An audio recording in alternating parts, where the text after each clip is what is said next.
I'll show you my scar in a minute. I have been dealing with some stomach issues for a long time, and my doctor basically told me that I was crazy and that nobody ever feels the way that I kept describing to them that I felt. So I just self-medicated with ibuprofen and Excedrin, and all that stuff is terrible for you. NSAIDs are awful. They will kill you. Please don't take them. If you're going to take anything, Tylenol and a little bit of caffeine, and it'll be good. And I basically medicated myself because nobody would take me seriously, and I went to a convention in Iowa, and I flew home on Monday. On Tuesday, I went and ran errands. On Wednesday, I started bleeding out, and I was like, it's fine, I'm fine. And so it was like, I don't know, we should maybe go to the hospital. I was like, nah, Christ, it's fine. You always like expel coffee grounds out of your body, right? Like. And then I went to bed that night, and I woke up the next day, and I was okay. And I sent him to go see his father, and I ate something, and I started bleeding out again. And then he came and he found me passed out on the floor, covered in coffee groundish blood and stuff. And they did a endoscope, found I had an ulcer, then stabilized me. Then they fed me, and they fed me tomato soup, which nobody seemed to think that was a bad thing, because it's terrible. And it ruptured my ulcer completely to the point where I almost bled out in the hospital, had emergency surgery, and then when I woke up, I had this lovely scar. Oh wow. So 17 staples, and but I'm alive, and that's really great. It's a good way to start the new year, being alive, right? I always tell people, I tell my story because I think it's a big deal, keep pushing your doctors if you know something's wrong, find another doctor.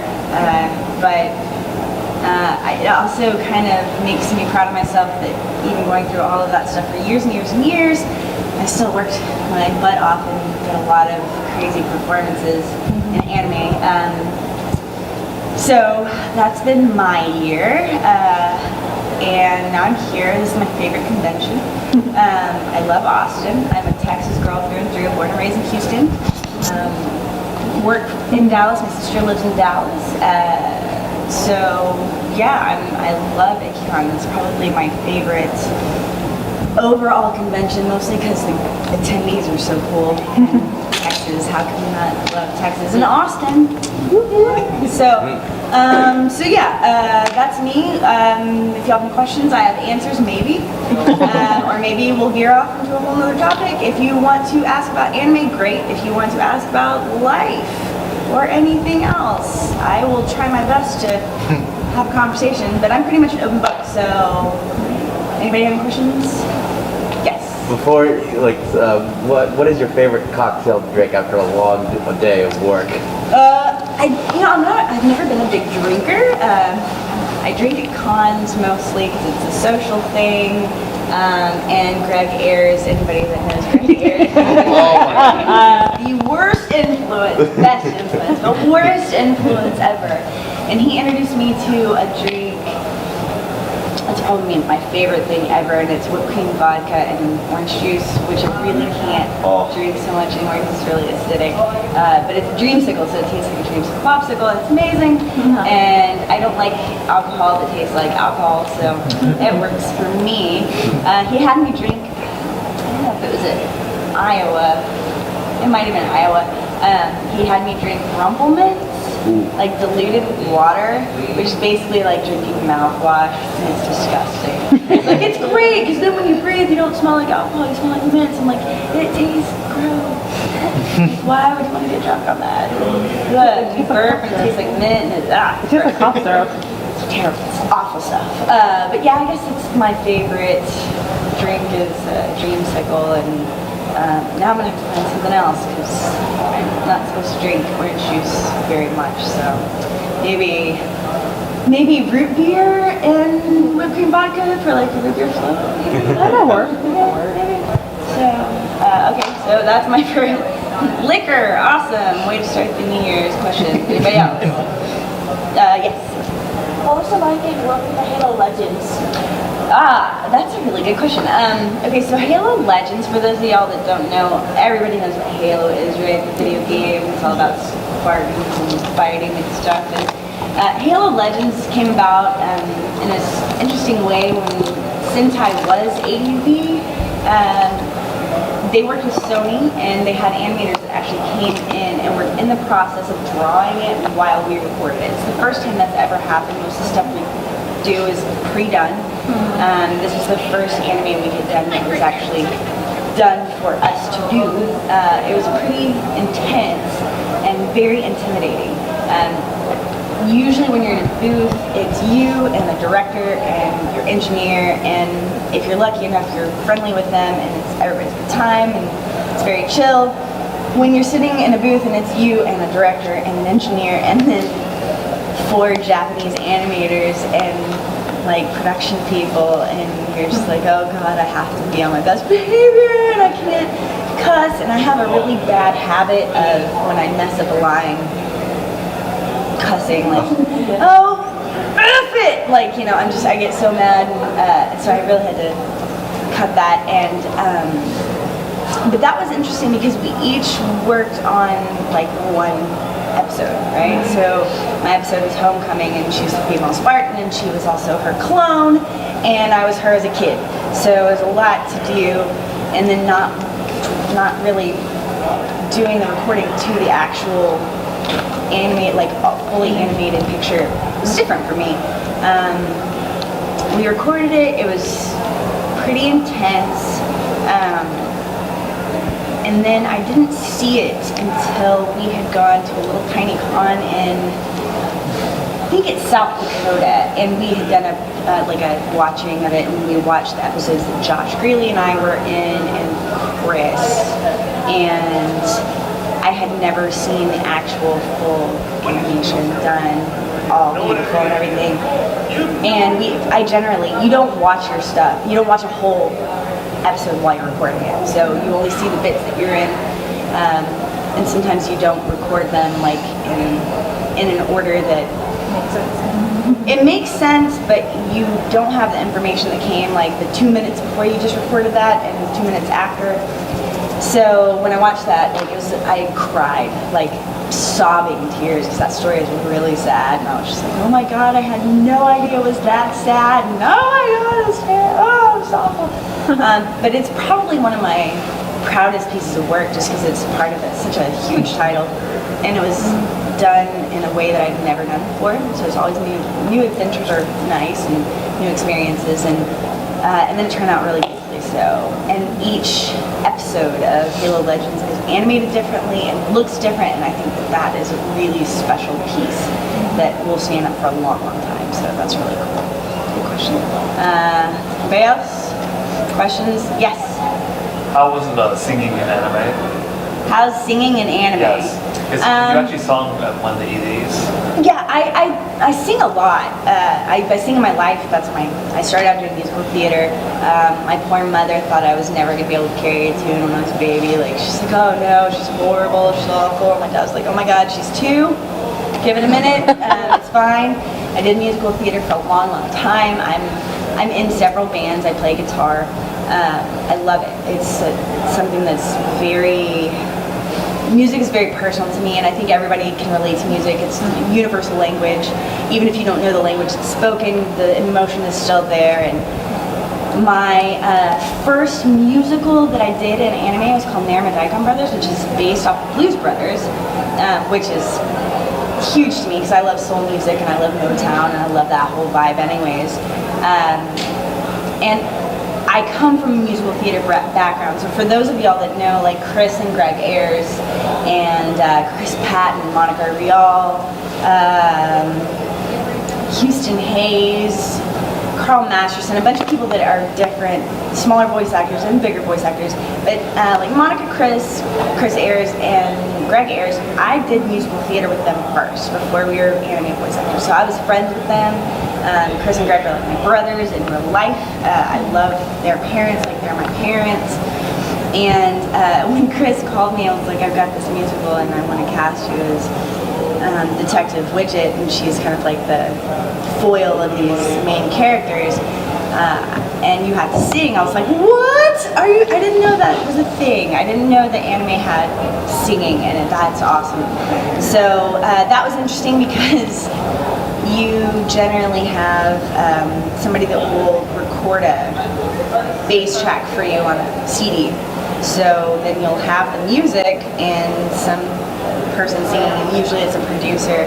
And oftentimes with us, it was this guy named Scott. He's a really amazing guy, super, super talented, but he'd be singing all these girl songs and he's like rough motorcycle biker guy voice and hilarious and not a very good singer, but really very helpful. So you listen to those for a couple weeks and then you go into the studio and you record. And coming from a musical theater background, that really wasn't very tough for me. That part wasn't very tough. I'm much more worried as an actor. Singing, I can pretty much do in my sleep, especially doing like harmonies and stuff like that. And then the second one we did was Mermaid Melody, Pitchy Pitchy Pitch, which has never been released. There's rumor that someone may pick up our old dub and release it finally, which would be a godsend because that show is amazing. And that was a different kind of show because Brittany and Lucy and I, which were the three main mermaids, actually rehearsed together in the studio, separate from our recording times. So we would go in and set our parts and set our harmonies and stuff like that. And that's what it's part of my job in life is to set harmonies. I'm really good at that. So we kind of all work together. Those two were amazingly talented. And that was really fun and different. And I kept wanting it to get released because the toys involved, like they have karaoke mics and stuff that are all Mermaid Melody. That's amazing. That's awesome. What singer doesn't want a karaoke toy from her musical anime? That's amazing. And I really hope I hope that the rumors are true and it's going to get distributed because that would be amazing. I think it had gotten shopped around for a long time to a couple places, and some said it was too old for the young girls that were watching that station, and another station said it was too young for the mid-teens that were watching, and I didn't think it was either because it's basically about these mermaids that lose their underwater kingdom. They have to live on land and fight these weird underwater demon things, and how do they do it? Like you do in anime, you form a pop group. Yay! And you sing to them, and you out-sing the demons, and you vanquish them with your awesome voices. And it's just a fun show. It's a really good show, and it's got a really amazing fan base, so I'm hoping it gets released. Now, my first job at Funimation is probably what you're referring to. I did the closing credit songs for, I think, season 5 of One Piece, which is called Before Dawn. That was my first job at Funimation. That was really scary and weird because I wanted to work at Funimation for a long time, but I didn't know how. I didn't know anybody there. And I had gone to a couple of conventions and met Mike McFarland, who's director, and he is like, hey, I heard you sing at the convention. We were doing something. I don't even remember why. And he's like, you think you can make it in on a Saturday to come and record this song? And I was like, yeah, sure. And we did it in an hour, I think, and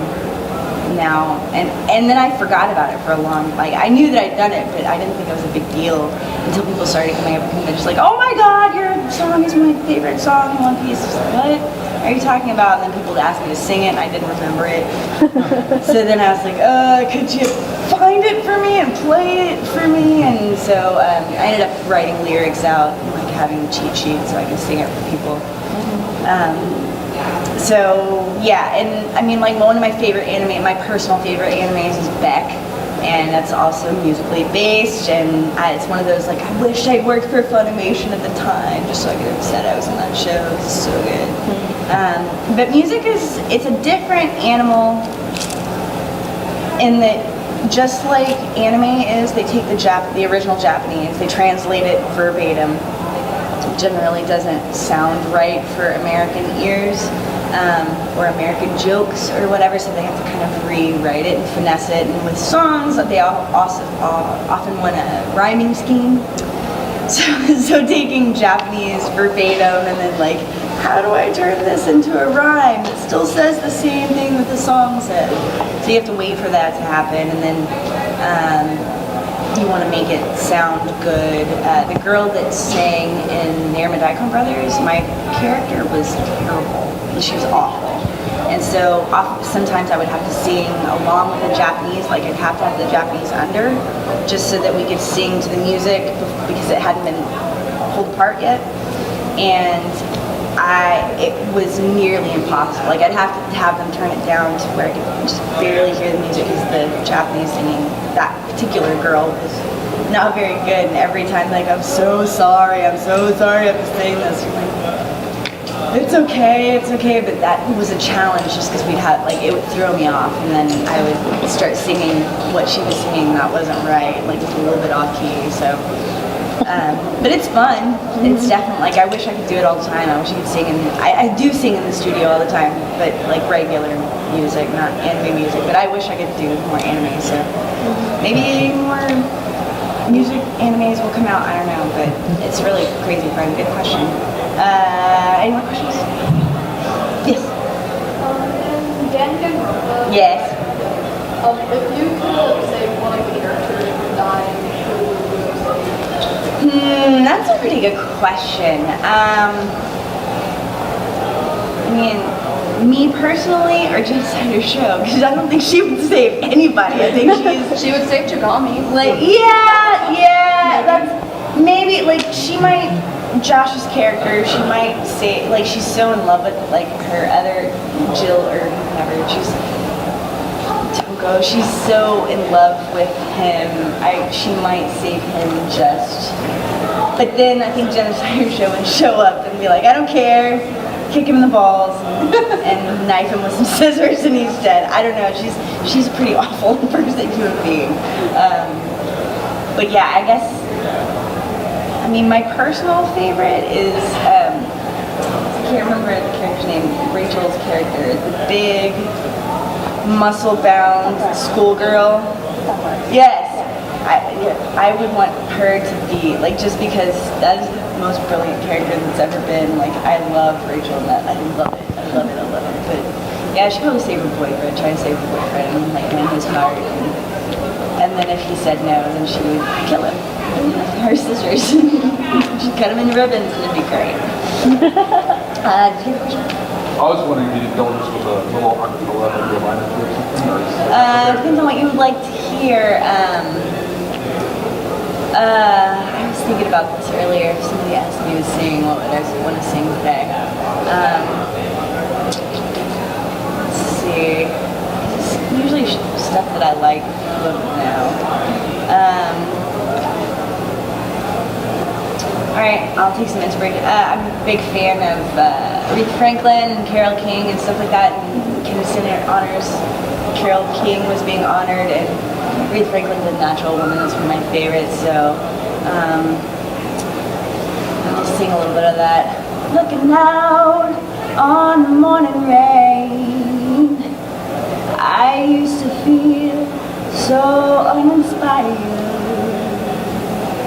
And when I knew I had to face another day, oh, it made me feel so tired. Now I'm no longer doubtful of what I'm looking for. And if it makes me happy, I don't need to do more. 'Cause you make me feel, you make me feel, you make me feel like a natural woman. There you go. And that's half sick, so I didn't come to Ikkicon yesterday because I've been sick. I've had a cold for 2 weeks. It was awful because it started happening right before I went to California for my first big gig there. It's like, no, I want to be sick. And I held it off until I got back, and so I've kind of been nasally and crazy. And then it's hot and cold because that's Texas. Yeah, Texas. It's bipolar. Yeah, and the weird thing is, I don't know if y'all travel around Texas a lot, but I'm from Houston, I work in Dallas, and I come to Austin a lot. So Houston's got, you're more Gulf air. Yeah. You come through here, it's just a lot of cedar. You go up north, it's like everything all in one spot. So they've got, humid air, lots of hay, like there's hay fever kills you there. It's pretty awful. So my allergies they're awesome. And I have This is to, like 4 different biodomes. Yeah, in one, and then it's Austin pretty- hits like 3 of them. and I think that it's crazy being a voice actor in this area. Like you really have to be very aware of your voice and your allergies, and you. Right now, I know I don't sound 100%. Most people will be like, yeah, you're fine, you sound fine, you sound just like you do, but I can still feel that like there's a little bit of nasally stuff going on up here and bothers me and drives me crazy. But so it's something you kind of always are cognizant of as a voice actor, and it's not anything I ever thought I would be thoughtful of, because when I was young, I really wanted to be a blues singer, had a really pretty soprano voice. And one of my favorite singers is Bonnie Raitt, and I read this interview with her. She's like, yeah, I had this really pretty voice. Nobody would let me sing blues. I did a lot of church songs, and so I decided I wanted to blues up my voice, so I started smoking and drinking wild turkey whiskey every day. Well, I don't drink, but I did start smoking, and that has helped, but it's probably pretty terrible for being a voice actor, so I don't recommend it, but it is the reason I'm Toko. Like the reason that I got some of the roles I got is because I have a deeper voice, and I made that happen on purpose in the worst way possible. Don't take my advice. Take my advice. Don't do that. Questions? Any more questions? Anybody? Yeah. Oh, two. What was the most difficult gig that you've taken, whether it be in anime or musical, and what was your favorite musical number in your years? My most difficult gig would actually probably be Danganronpa, mostly because that character, it's both sides. So one side, she's boy crazy and shy, and blood scares her, and she's very timid. And then her other side is very, I think my favorite line is, ain't that a kick in the balls? So it's that pushed all the time, and hours. Just doing that, it's hours of that, hours and hours. And that particular role, we had to, because it was in Dallas, and I'm from Houston, they tried to be really nice and book us 2 or 3 days together so that we don't have to freak out and lose our cool and drive, 4 hours and drive back home and then drive again the next week. And so I did all of her stuff in 3 days, and we started out doing the Toko stuff because she's very quiet and normal, and I can not stress my voice out. And then when we were done with that part, Bevan's like, okay, so now we gotta do genocide show, we have to do super, super crazy. And I didn't know exactly what he wanted, and then he told me think WWE wrestling, John Cena. as that type of wrestler, but with a really terrible, awful potty mouth. And I was like, okay, well that's awesome, because that sounds just like me, except that I don't have that kind of a voice. And he's like, yeah, I want it to be a growl, I want her to have a lot of, Oh boy. And I was like, okay, no problem. But you don't realize that after 2 hours of doing dialogue where you're talking like this all the time, and then your voice is done. That's it. So we did as much as we could of her in one day, and then I had to come back the next day and do it at the next day. I was freaking out because I was like, I don't know that I can pull this off. I really don't know that I can finish this and sound the same. Because it was already stressed my voice out pretty good. But we use a lot of low-plot syrup. We call it Hulk juice because the guy that played the Incredible Hulk used it all the time when he was doing voice, because it's the Incredible Hulk and it's that same kind of voice, that growling, crazy, insane-o voice, and it helps. It's a great, I would never take it all the time, but it's a good fix during your session. So it was a lot of water, a lot of tea, and then I would drink that disgusting low-quad syrup, which is like, some people like it, and they're like, it tastes great. And those people like licorice, and I'm not a big licorice fan, and it's like licorice mixed with cough medicine. It's disgusting to me. Like, I want to die every time I drink it. But you get used to it after a while, and it's fine.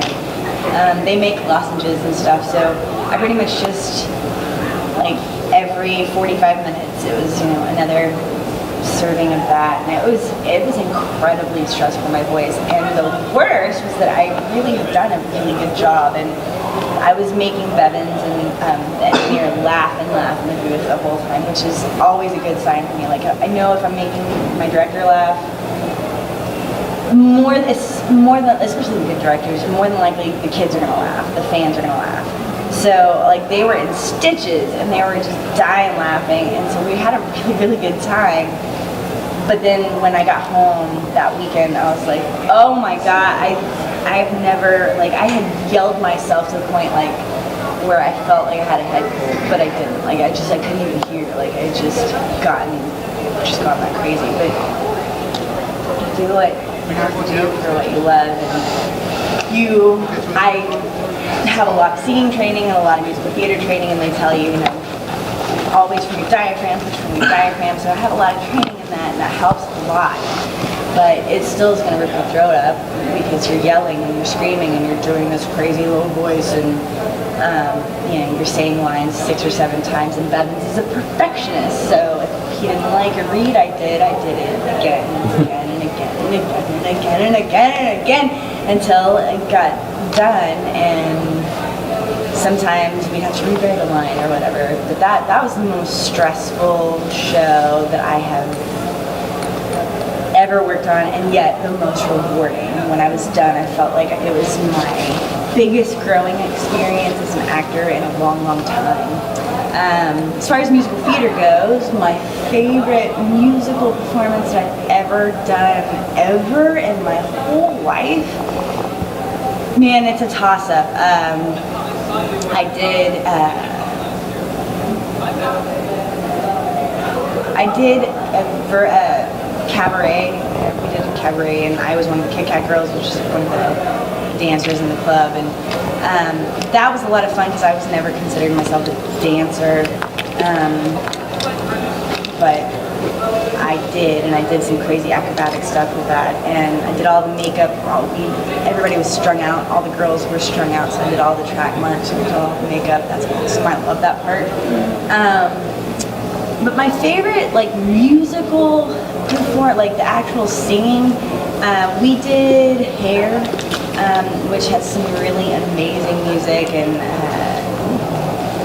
it was a really good cast. So, and I did a couple of songs. I did one song by myself, and that, and then I did Rocky Horror Picture Show, and I was Columbia in that, and doing Dirty Things with Greg Ayers, and that's awesome. So,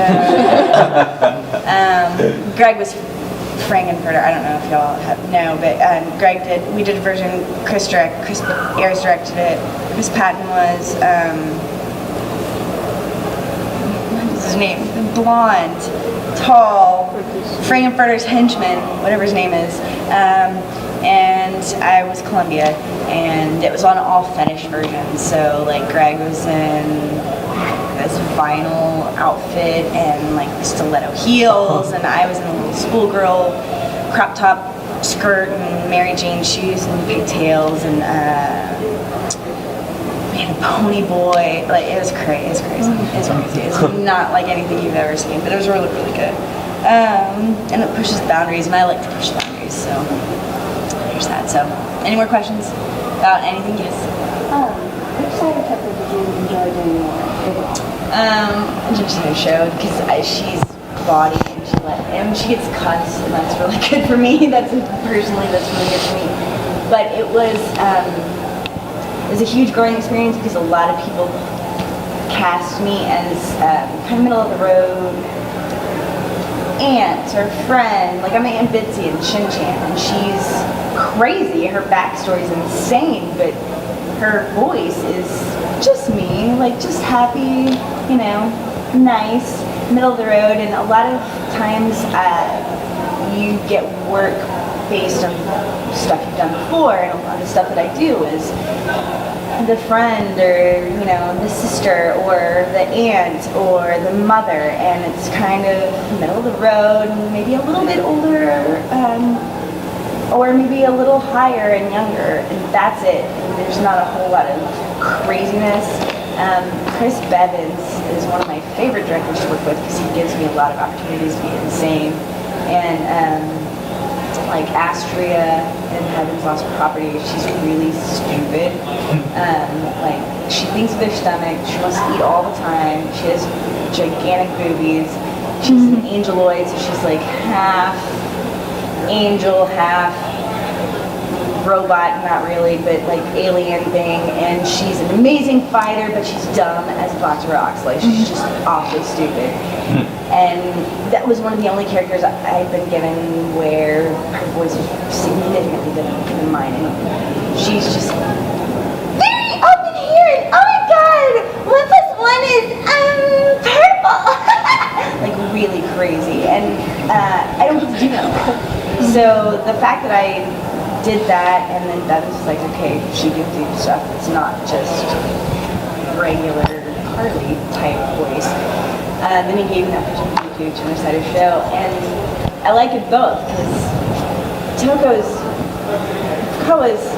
like, her quiet side is weird and funny, and it is very much like every girl that I know. Like, it's like, oh, he talks to me, and oh my god, it's blood, and oh my god, and it's just very. I got to have fun because that's the little girl side of me. That's the child side of me, the shy kid way before I became the crazy, insane woman that I am now. And so that was fun, but being able to change lines, like, you know, ain't that a kick in the balls, like, we changed the line to be that line because it was funnier. Like, it's just, so the fact that you can, and as a woman, you don't get opportunities to be crass at someone's asking. Like, they're encouraging you to be grosser and as disgusting and terrible as you possibly be. And as a girl in the industry, you know, a lot of people know that I am crass behind the scenes, but we don't get opportunities to be that way because women still have a long way to go in how they're portrayed, and there's varied types of women all over anime and all over pop culture. But a lot of times you'll see characters that get really narrowed down into one little, like, this is your one avenue, and she's just really sweet, or she's just really a mom, or whatever. So being able to have two different sides of one person, have them be so extreme from each other, it was a real pleasure to be able to play both. And what's funny is that even though I had done Kawa first and then Genocide Show second, after we finished everything, I wanted to go back and listen to what we had done for Kawa. I wanted to make sure it was different enough. I mean, I wanted to make sure it was as small and oh my god as I wanted it to be, because the other side was so bawdy and so over the top. So it ended up being a really fun experience for both. But I don't often get a chance to explore my more comic sides. So being able to be insane was really fun and a real growing experience. And I encourage women to take leaps in the way that they portray characters, because it's a big deal. It's a big deal. I'm a big women's rights, girl power, go girls. The company I work for in LA is all run by women, which is pretty intense for video game animations being run by women. It's a big deal.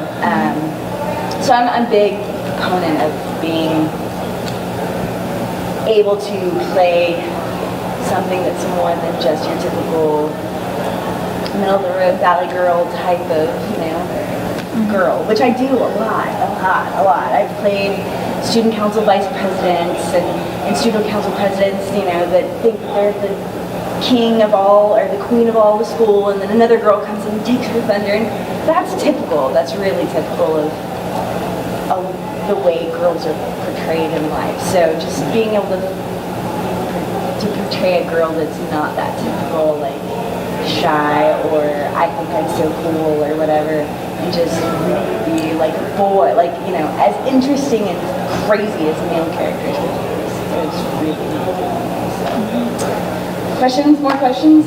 Dude? Have you seen the new Star Wars movie? Yes, I have. Oh, how about that bridge scene? I don't know if I'm. Has everybody seen? No. Okay. Oh. So there's a crazy bridge scene. You'll know when you see it. I don't know that. I believe what's like. I can't. In my mind, I hope that isn't the case. Because from what I understand, there's an open call out for the next movie. And in the open call, it says that Harrison Ford's in the next movie. So we'll see. But the movie itself was great. I'm really tired of people that are like, it's just like episode 4, but like redone. Oh, come on. Episode 4 was awesome. Yeah, it's and so what? There's plenty of children that have never seen Star Wars, and that was our first Star Wars experience. That was our first experience, and oh my god, if that was my first experience, are you kidding me? Like I wanted BB-8 the minute, like I was like, really? That's a real, that's a real, BB-8 didn't make that's a sense real because he's a robot. ball, but he's like. I know, Neil deGrasse Tyson's like, he It was doesn't make skated the sense. whole time. I don't care, Neil deGrasse Tyson. It's fiction, science fiction. I don't care. Like, awesome. I want that thing. I want him to talk to me. I want him to come and like hold my keys or whatever. I don't care. Come and like hang out. That'd be great. I think the movie is great. I think more on my girl power, having another new strong female character for the next generation in Rey is going to be a really wonderful thing, and I'm hoping that they'll explore a relationship between her and Leia to make more of a like women rule the world, because we do. And yeah, so it was really good. I went with my whole family. Well, most of my family. I went with my brother, all 5 of his kids, age ranging from 10 to 22. My husband, my mother, my father. So we all went, and it was weird because they were all sick and coughing, and I don't believe a lot anyways, and that's why, because I'm like, coughing on me. Like, conventions freak me out, but at least I can handle conventions because I have like hand sanitizer and I know what I'm getting into, but like when you're next to like I don't feel like people at conventions are strangers to me. I guess maybe that's what it is. And you're with strangers in the dark and they're coughing on you, and then my whole family was that family. Like they coughed the whole time, and my husband and I were just like, oh my god, like, oh, I'm not even a germaphobe and I'm having like a panic attack. Like, oh god. And not only that, like I'm afraid they're gonna get me sick, which they did. Thank you for that. But then I was afraid, like, I was ruining all of the nerd experience for everybody else. Like, I was like, oh my god, she's gonna cough every 30 seconds for the whole movie, which she did, and so did my mother, and it was awful, and then we all got sick, and it was terrible. But I came up with, you're recording still, right? Okay, this idea is Carli Mosier's idea. If anyone takes it, I'm suing you guys. Okay, so during this movie, we came up with the most ingenious idea.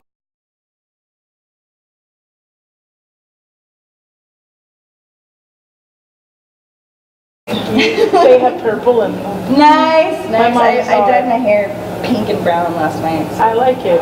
it's all right. It's all right. It was blonde, and now it's whatever.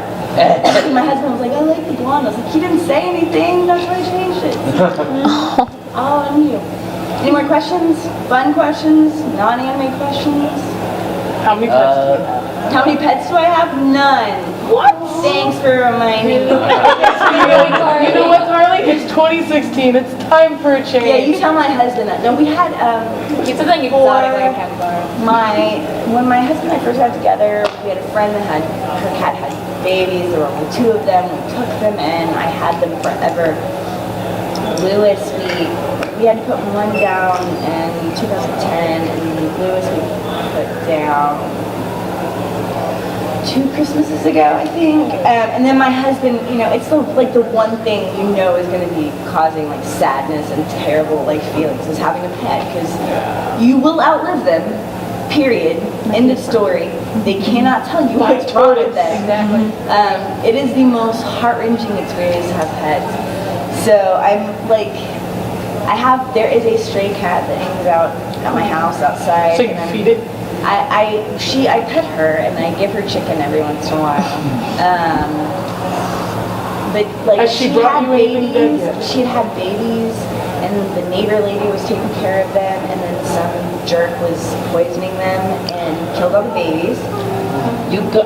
Yeah, and then this poor lady, the poor little lady cat, they took her, and so she's been fixed.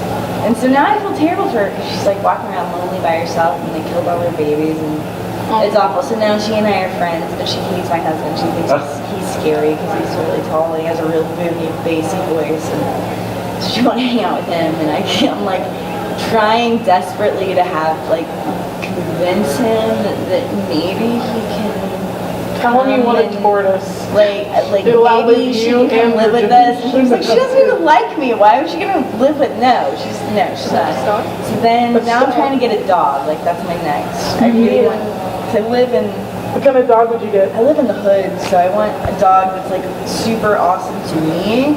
Chihuahua? mean to everyone else. So a chihuahua. Yeah. So, I have a neighbor that has a chihuahua that I want to murder the chihuahua because the chihuahua barks at me. get a dachshund. That's exactly. Okay, never mind, they bark at everything. I'd like a big. I want a big dog. Get a Doberman Pinscher or a German Yeah, Shepherd. English Mastiff. I Get a really want Rottweiler. I really want a Mastiff. Great Dane, and I want to make it.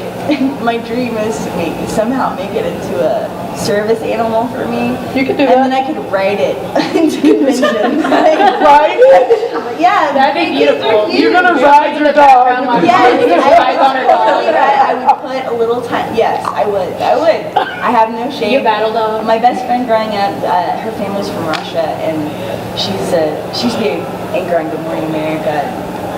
Their family, they had a Great Dane named Sasha, and just this huge dog. And even as a kid, like that was my big deal. I wanted to ride the dog, and I did, and she was the greatest thing ever. She's so nice to me. She's like, let me do whatever I want, and I was like, I want a dog like this. And so that's my ultimate dream, is to have like a big dog. So you that I need, could like, a ride Great Dane into Mastiff in my mix. opening ceremonies, and they're like, hello, my service Riding side saddle. it would be hilarious. It would be, or maybe a little pony, like that new commercial, that Amazon commercial with the little pony.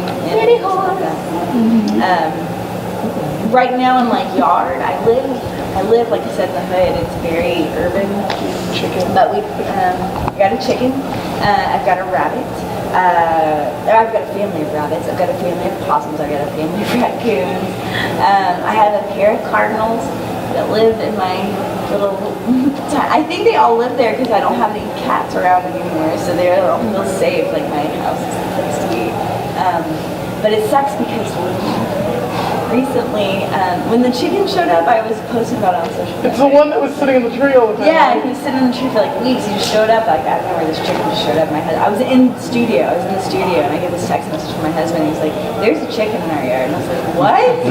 We live in the city. What are you talking about?" Now there's chickens 3 or 4 blocks down in the unincorporated part of my neighborhood, and there are guys with horses near my house. And it is the city. I don't know. It's weird.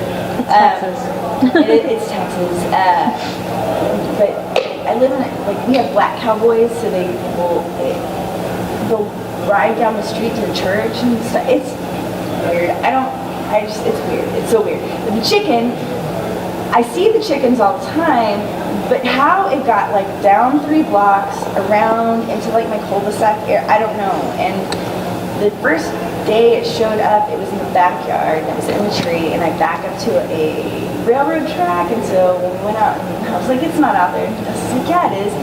We walk out there, and I was like, where? And he's like, right there. And it was in the tree on my fence line, and then it freaked out when it saw us, like, and it jumped. It was like, oh my God, I hope I live. And it jumped on the other side onto the railroad track area.